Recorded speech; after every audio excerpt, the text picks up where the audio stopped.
ছেলেটা মুমূর্ষ, যান যান যায় যায় ভাব, বিছানায় পড়ে আছে, তার বাবা দাঁড়ানো।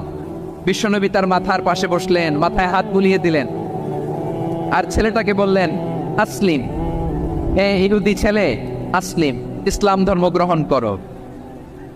তো ছোট্ট ছেলে ভাবে আমরা ইহুদি, এখন ইসলাম ধর্ম গ্রহণ করলে আব্বা যদি বকা দেয়, ফানাযারা ইলা ওয়াজহি আবি, ছেলেটা তার বাবার চেহারার দিকে তাকালো, দেখি আব্বা কি কয়।